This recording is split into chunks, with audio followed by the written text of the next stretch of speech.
আপনি যদি একজন কন্যা সন্তানের বাবা হন, সেক্ষেত্রে আপনার এলআইসির কন্যাদান পলিসি সম্পর্কে জানা খুবই জরুরি। কারণ আপনি এই পলিসিটার মাধ্যমে শুধুমাত্র আপনার বিয়ে কিংবা উচ্চশিক্ষার জন্য আপনি টাকা পাচ্ছেন না, তার সাথে প্রথম দিন থেকেই আপনি আপনার মেয়ের ভবিষ্যতের যে সুরক্ষা সেটা কিনে নিচ্ছেন।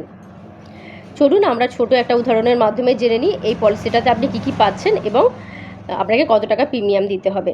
ব্যক্তি যার সদ্য একটি কন্যা সন্তান হয়েছে এবং তিনি তার মেয়ের জন্য কন্যাদান পলিসি কিনলেন, যেখানে তিনি সাম অ্যাসিওর্ড রেখেছেন, মানে পলিসিটা তিনি কিনেছেন 10 লাখ টাকা এবং পলিসিটার মেয়াদ হলো 25 বছর, কিন্তু তাকে টাকা দিতে হবে আপনার 22 বছর। এবার তিনি কি কি সুবিধা পাচ্ছেন দেখুন।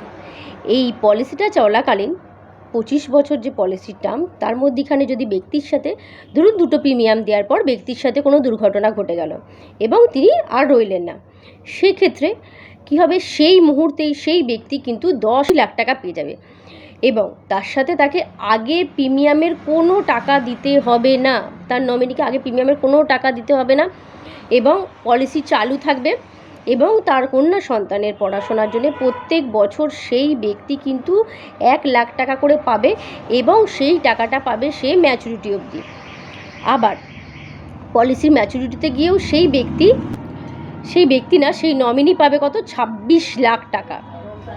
হয়তো সেই ব্যক্তি একটা প্রিমিয়াম দিয়েছে, তারপরে তার সাথে এত বড় ঘটনা ঘটে গেছে বা দুর্ঘটনা ঘটে গেছে, যার ফলে তিনি আর পৃথিবীতে নেই, কিন্তু তিনি তার কন্যা সন্তানকে নিয়ে যে স্বপ্নটা দেখেছিলেন সেটা কিন্তু এই পলিসিটার মাধ্যমে সম্পূর্ণরূপে পূরণ হচ্ছে। এবার আপনারা বলুন আপনার মেয়ের জন্য এই পলিসিটা একদম ঠিকঠাক কিনা, কিংবা এই পলিসিটা আপনাদের কেমন লাগলো।